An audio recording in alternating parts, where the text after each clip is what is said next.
আজি মই আপোনালোকৰ মাজলৈ আটাৰ মচমচীয়া বিস্কুটৰ এটা ৰেচিপি লৈ আহিছোঁ।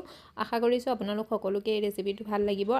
এই বিস্কুটটো খাবলৈ বিৰাটেই ধুনীয়া আৰু দেখিবলৈ একদম পুৰা দোকানত কিনি অনা বিস্কুটৰ দৰে লাগে। একেবাৰে সহজ পদ্ধতিত বনাইছোঁ আজি মই এই বিস্কুট। আৰু মই আজিৰ এই বিস্কুটটো একদম ঘৰত থকা সাধাৰণ কেইটামান বস্তু দিয়ে বনাই লৈছোঁ।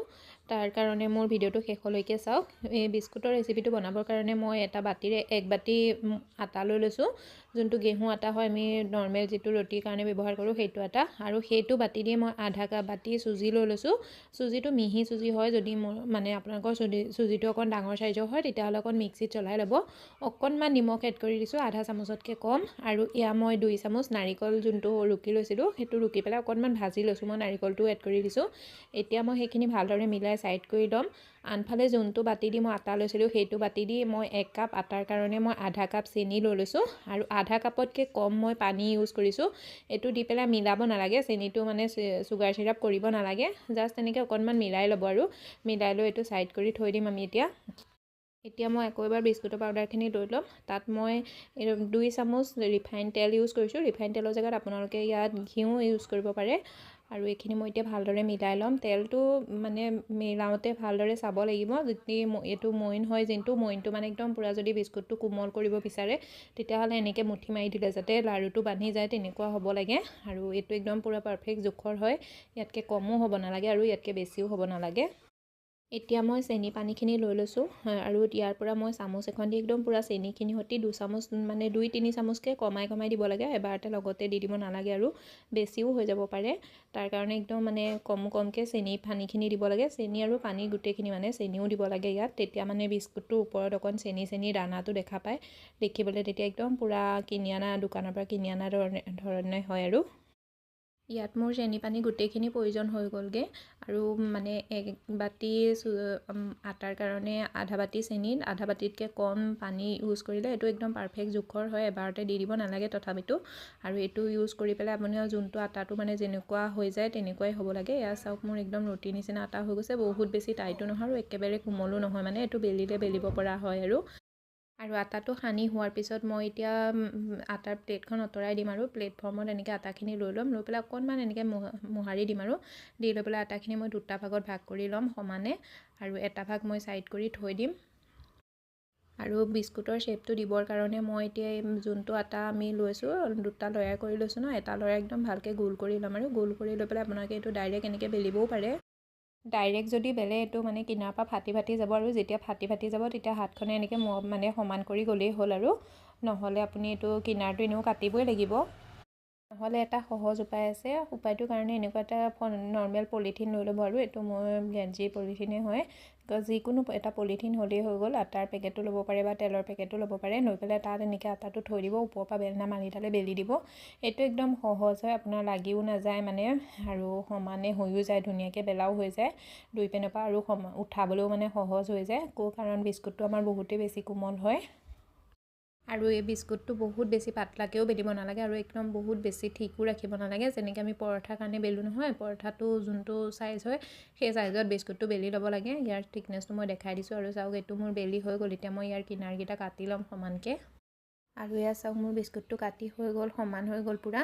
এইটো আপুনি যদি অকণমান তেৰা বেকাও হৈ যায় হাতে মিলাই ল'ব পাৰে, আৰু সেইটো মানে হাতে এনেকৈ কিনাৰৰ পৰা এনেকৈ সমান কৰি দিলে সমান হৈ যায়। বিস্কুট কাটাৰ শ্বেপটো আপুনি নিজৰ মন পচন্দ হিচাপত দিব পাৰে। মই আজি স্কুৱাৰ শ্বেপতে কাটিছোঁ, আৰু মোৰ অকণমান বেকা হৈ গৈছিলে, যোনটো বেকা হৈ গৈছিলে মই পিছৰবাৰ কাটোতে ছাইড কৰি উলিয়াই দিছোঁ। তেনেকৈ মানে কৰিব পাৰে। এইখিনি পিছত আকৌ আপুনি লাৰু কৰি পেলাই আকৌ বেলি ল'ব পাৰিব। আৰু ইয়াত চাওক, মোৰ বিস্কুটকেইটা কাটা হৈ গ'ল। ইয়াৰ মই এটা পিচ উলিয়াই দেখাই দিছোঁ কিমান সহজভাৱে ওলাই গৈছে। আৰু মই বিস্কুটকেইটা অকণমান ধুনীয়া দেখিবৰ কাৰণে চুৰিখন দি এনেকৈ ওপৰৰ পৰা এনেকৈ অকণমানকৈ কাটি দিছোঁ, মানে চিনটো বহাই দিছোঁ, আৰু তেতিয়া দেখিবলৈ একদম বহুত ধুনীয়া লাগে আৰু দোকানৰ দৰে হয়। আপুনি চুৰি জেগাত এইটো টুথপিক দিও কৰিব পাৰে। আৰু ইয়াত চাওক, মই এটা পিচ দেখাই দিছোঁ উঠাই পেলাই, কিমান ধুনীয়া লাগিছে নহয়নে বাৰু। আৰু পলিথিন ব্যৱহাৰ কৰাৰ কাৰণে বিস্কুটটো একদম সহজভাৱে ওলাইও গৈছে, যদি এইটো প্লেটফৰ্মত দি অকণমান মানে টান হয় উলিয়াবলৈ। আৰু ইয়াত চাওক, চেম প্ৰচেছত মই গোটেই বিস্কুটখিনি কাটি ল'লোঁ। মোৰ 1 বাতি আটাৰ পৰা ইমানখিনি বিস্কিট হৈ গৈছে। ইয়াৰ পৰা আৰু কেইটামান আছেই, মই যোনকেইটা পিছত ইউজ কৰিম মানে। এতিয়া আনফালে মই এটা গেছত কেৰাহী এটাত তেল গৰম কৰি লৈছোঁ।